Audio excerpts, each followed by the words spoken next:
Olá, tudo bem?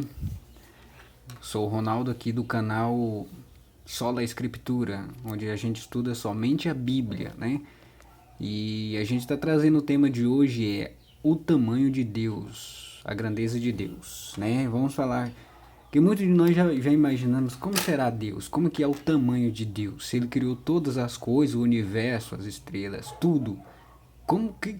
Qual o tamanho desse Deus para Ele criar tudo?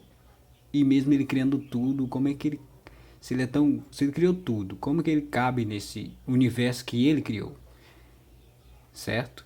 Então a Bíblia ela mostra alguns versos que mostram o tamanho desse Deus, né? Eu não sei se é uma forma simbólica ou uma forma literal, mas que a Bíblia mostra alguns versos, vou mostrar para vocês, o tamanho de Deus, né? Aí vai de cada um como você vai entender essa questão, certo? Se é literal ou se é uma forma simbólica, figurativa de que a Bíblia está querendo apresentar o tamanho de Deus. Mas aqui você vai ver alguns versos que fala disso. Então, espero que você goste do vídeo e vamos lá. Vamos ver o que a Bíblia ensina sobre o tamanho de Deus. Qual o tamanho de Deus? Vamos ver aqui. Vamos deixar a própria Bíblia mostrar. Então vamos lá, deixa eu dar um zoom aqui. Aqui. Vamos lá. Aqui já começa aqui, ó. Estamos no livro de Isaías, tá? No capítulo 40. A gente vai ler aqui alguns versos dos versículos 12 em diante. A gente vai dar uma olhadinha aqui, ó. Vamos lá. Diz assim: a majestade do Senhor. Aí o primeiro verso, versículo 12, diz assim, ó: quem na concha de sua mão mediu as águas e tomou a medida dos céus a palmos. Quem recolheu na terça parte de um efa o pó da terra, e pesou os montes em romana, e os outeiros em balanças de precisão. Olha só que interessante esse verso. Aqui está fazendo uma pergunta, certo? Quem na concha de sua mão mediu as águas e tomou a medida dos céus a palmos? Na concha de sua mão. Você sabe que o nosso planeta, a quantidade de água é absurda. E tem lugares tão profundos no mar que o ser humano ainda não conseguiu ir, porque é muito, mas muito profundo mesmo, certo? É a quilômetros de profundidade.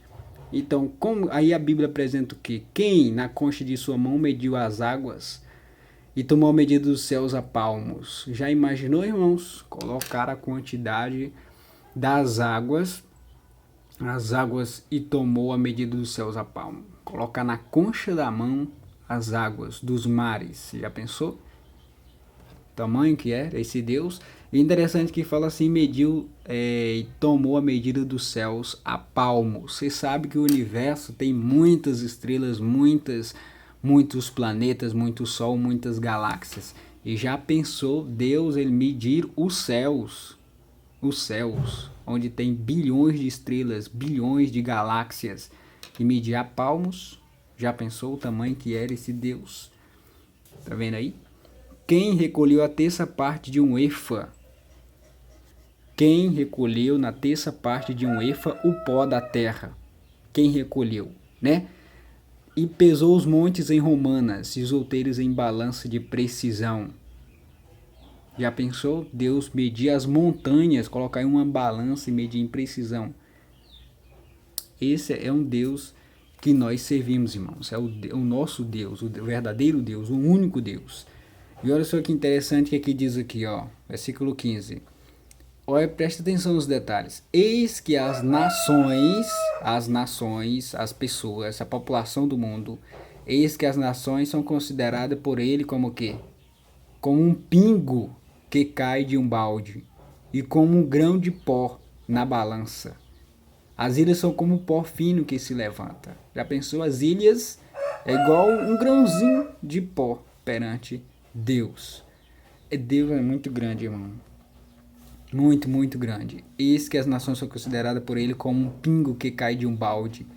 Hoje a população do mundo está chegando ao que? Aos 8 bilhões de pessoas? É mais ou menos isso, né? Então, já pensou? Tudo isso é considerado como para Deus como um pó, como uma gota, né, que cai de um balde, como um pingo, né, que cai de um balde. Então, população do mundo inteiro. Então, irmãos, não tem nada difícil que Deus possa falar assim, realmente isso eu não consigo fazer. Não existe. Não existe nada que seja impossível para Deus fazer. Deus, ele faz qualquer tipo de coisa. Lembra quando Jesus estava na tempestade e estava dormindo no barquinho lá e os discípulos todos desesperados e clamando a Jesus, Senhor, salva-nos. Não te importes que pereçamos. E Jesus falou que aí Jesus levantou e acalmou a tempestade e falou para os discípulos, homens de pequena fé, né? Então, irmãos, não tem nada difícil. Jesus curou pessoas, Jesus ressuscitou pessoas, Jesus parou uma tempestade. No passado, Deus parou o sol para um homem vencer uma guerra, certo? E abriu o mar e tantas coisas que Deus fez e não tem nada difícil. Irmãos, por mais difícil que seja o seu problema, nós temos um Deus que para ele tudo é possível. E você só precisa clamar a esse Deus que ele está sempre disposto a te ajudar, certo? E lembrando também que os amigos de Daniel que foram lançados na fornalha de fogo, já pensou? Pessoa dentro de um fogo e não se queimar, onde que existe isso?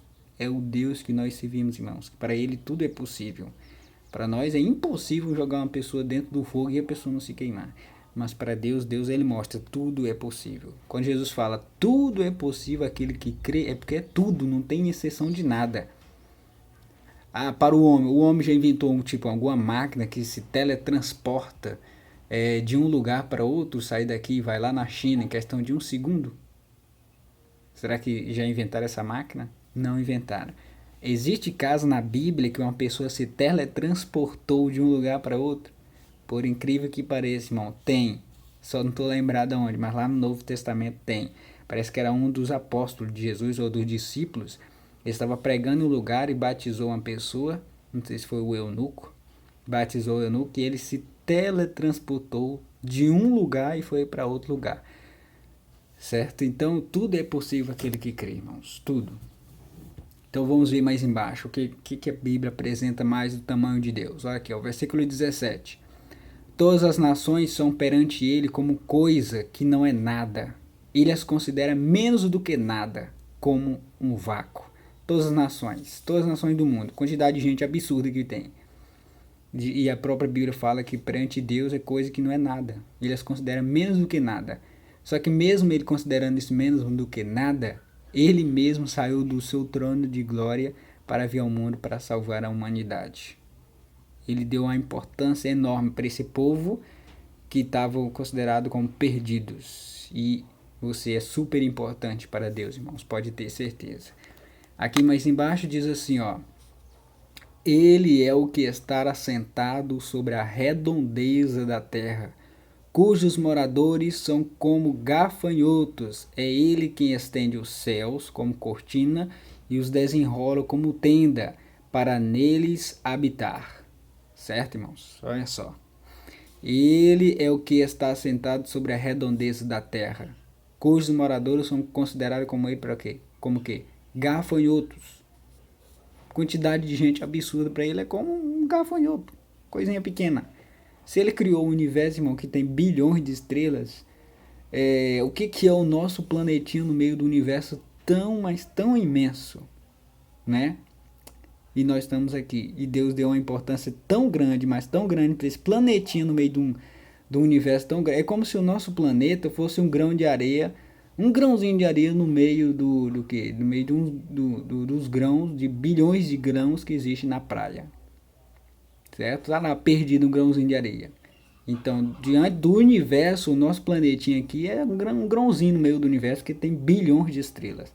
E Deus deu tanta importância para esse planetinha que caiu em pecado, que enviou o seu filho para nos salvar, irmãos. Olha só a importância que Deus deu para esse planetinha. E vamos aqui embaixo que a gente vai voltar e vai analisar esse verso aqui, ó, no capítulo 66 de Isaías, versículo 1. Vamos aqui mais embaixo, diz assim, ó. Isso é interessante, ó. Levantai ao alto os olhos e vede quem criou estas coisas. Aquele que faz sair o seu exército de estrelas, todas bem contadas, a quais ele chama pelo nome, por ser ele grande em força e forte em poder. nenhuma só vem a faltar. Irmãos, no universo lá fora, muito além do que os olhos podem ver, ou muito além do que os telescópios podem ver, existem bilhões e bilhões e bilhões de estrelas. E o interessante, sabe o que é? Porque aqui, ó, aquele que faz sair o seu exército de estrelas, todas bem contadas, Deus, Jesus, o Espírito Santo, ele sabe a quantidade certinha de quantas estrelas existem no universo. As quais, isso é que é mais impressionante, as quais ele chama pelo nome, por ser ele grande em força e forte em poder. Irmãos, ele sabe o nome de cada estrelinha que existe no universo. Você acha que Deus não sabe o seu nome? Você acha que Deus não sabe os seus problemas que você tem? Você acha que ele não vê isso? Irmão, se ele sabe o nome de cada estrela, ele sabe o seu nome.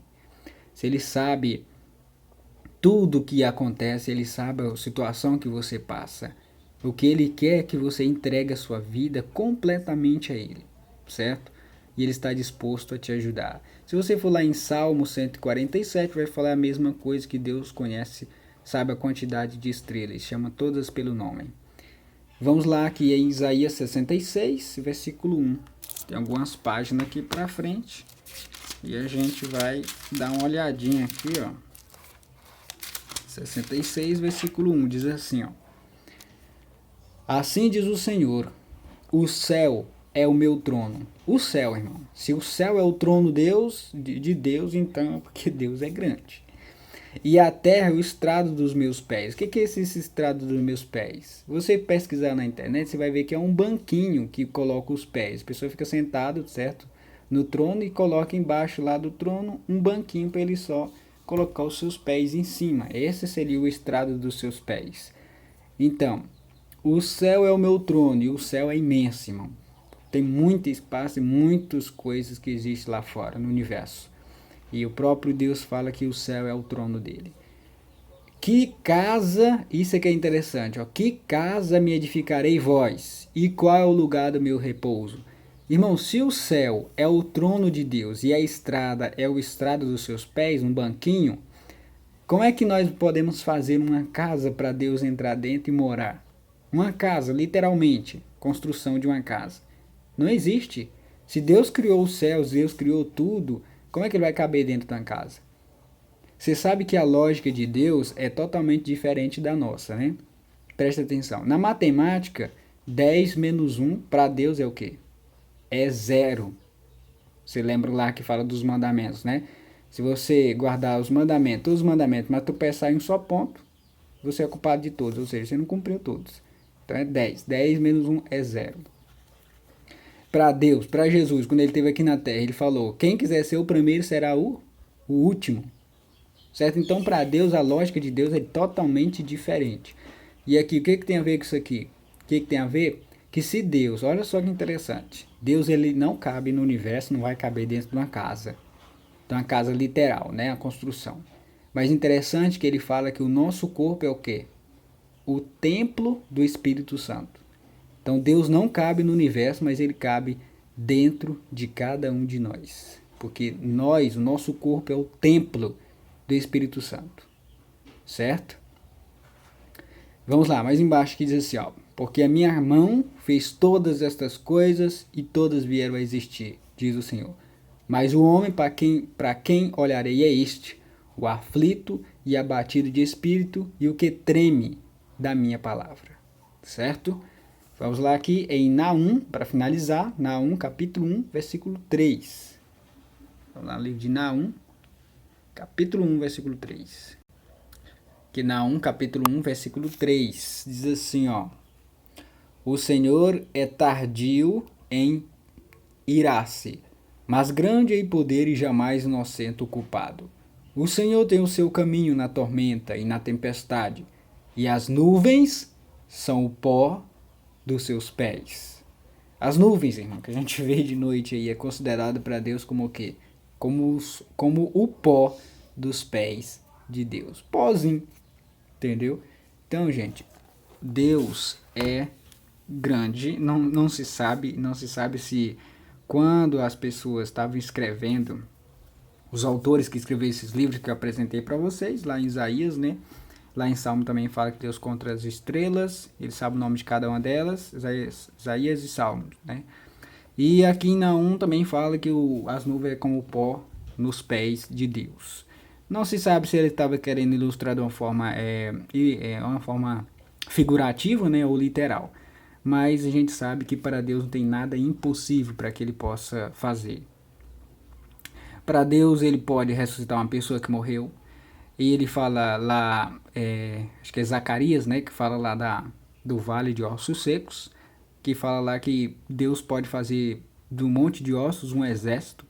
Então não tem nada impossível para ele, irmãos. Nada. Seu problema não é impossível para Deus. Você olha para o problema e vê que ele é impossível ser resolvido. Mas quando as pessoas entregam o problema a Deus, clama a Deus, Deus está sempre disposto a resolver esse tipo de problema.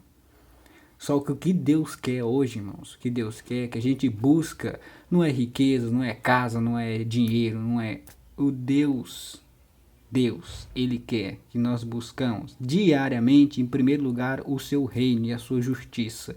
Essas outras coisas aí, que as pessoas estão loucas, atrás de riqueza, fama, esse monte de coisa, essas outras coisas aí, tudo é ilusão. A gente tem que ir atrás dos nossos objetivos, sim, de um conforto e tal, sim. Mas, em primeiro lugar, a gente tem que buscar o reino dos céus. Essa é a importância de Deus. E outra coisa, que Deus quer que a gente peça a Ele, não é bens materiais. Nos dias que nós estamos vivendo, que Deus quer que a gente peça a Ele, é o Espírito Santo diariamente em nossa vida. Certo? É isso que Jesus quer que a gente peça a Deus. É o Espírito Santo diariamente em nossa vida. Que a gente possa fazer desse Deus o nosso respirar, a nossa ação. Qualquer coisa que a gente for fazer, temos que colocar Deus na frente, na nossa vida, nos ajudando toda hora. Então, irmão, espero que você tenha gostado do vídeo e tenha aproveitado esses versículos aí, né, que a gente encontrou e juntou para mostrar para vocês que Deus realmente é muito grande. Não sei, de forma figurativa ou literal, mas que Deus é grande, Ele é, porque Ele fez todas as coisas. Então, que Deus abençoe você e sua família. Prepara a sua vida para a volta de Jesus. Deus te abençoe. Até a próxima. Tchau, tchau.